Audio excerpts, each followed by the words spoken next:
கதிர் காதலுங்கிற பேர்ல எவ்வளவு பெரிய தப்பு பண்ண பார்த்தாங்கிற விஷயத்தையே அத்தை ஃபீல் பண்ணதா தெரியலங்க.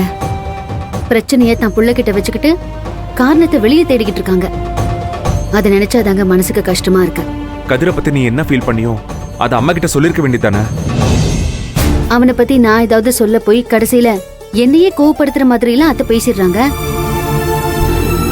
முதல்ல பிரச்சனை கதிர்கிட்ட தான் இருக்குன்னு அவங்க புரிஞ்சுக்கிட்டு அவனை கூப்பிட்டு நிதானமா பேசணும். அப்பதான் அவங்களோட வழிக்கு அவனை கொண்டு வர முடியும். இல்லனா அவன் இந்த மாதிரி தான் ஏதாவது பண்ணிக்கிட்டே இருப்பான். இனி அகிலா அவனை விட்டு தூரம் போயிடுவா. ஆனா கதிர் என்ன பண்ணுவானோன்னு பயமா இருக்கு. அப்பவும் அத்தை அகிலாவை தான் பிளேம் பண்ணுவாங்க. இதை எப்படி சரி பண்ண போறேன்னு எனக்கு தெரியல. கதிர் விஷயத்துல இனி நாம தான் அவனை கண்காணிக்கிறோம்னு நினைக்கிறேன். அவனை இந்த நிலைமையில வச்சுக்கிட்டு அம்மா வசதியான வீட்டுல பொண்ணு எடுப்பேன்னு சொல்லிக்கிட்டு இருக்காங்க. நானும் அதை தாங்க சொல்லிட்டு இருக்கேன். பையனை நல்லா படிக்க வச்சு நல்ல வேலைக்கு அனுப்பி சம்பாதிக்க வச்சு அதுல சந்தோஷப்படுறத விட்டுட்டு வசதியான வீட்டுல தான் பொண்ணு எடுப்பேன்னு சொல்லி தன் பையனையே அசிங்கப்படுத்துறாங்களே. பணத்து மேல ஆசை வச்சுட்டா அவங்க மனக்குறைய போக்கிட முடியுமா? அம்மாவோட இந்த ஆட்டிடியூட மாத்திர முடியுமா? முடியாதுதாங்க. ஆனா அத்தை இதே மாதிரி இருந்தாங்கன்னா நம்ம வீட்டுல சந்தோஷம் நிம்மதிங்கிறது இல்லாம போயிடும்.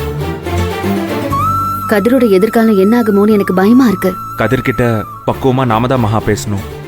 ஏற்கனவே கல்யாணத்தை தடுத்து நிறுத்திட்டோன்னு நம்ம மேல அவன் ரொம்ப கோவத்துல இருப்பான். நாம சொல்லி கேட்பானான்னு தெரியல. அத்தை தாங்க சொல்லணும். ஆனா அவங்க அவனுக்கு நல்ல புத்தி சொல்லணுமே. சரி விடு, எது நடந்தாலும் நம்ம கண்ணு முன்னாடி தான் நடந்தாகணும். பாத்துக்கலாம். காலையில நம்ம எதுக்காக வீட்டு விட்டு கிளம்பி போனோம்? கடைசியில எங்க சுத்தி எங்க வந்து நிக்கிறோம் பாரு. கோவூர் லேண்ட் பத்தி ரெஜிஸ்டர் ஆபீஸ்ல விசாரிக்கலான்னு போய் விசாரிக்காமலே வந்துட்டோம். ஆனா அந்த லேண்டுக்கு பின்னாடி ஏதோ கதை இருக்கிற மாதிரி என் மனசுக்கு தோண்டிக்கிட்டே இருக்கு. கோவூர் லேண்டு அந்த போர்ட்ல இருந்த ராஜசேகர் சாரோட பேரு.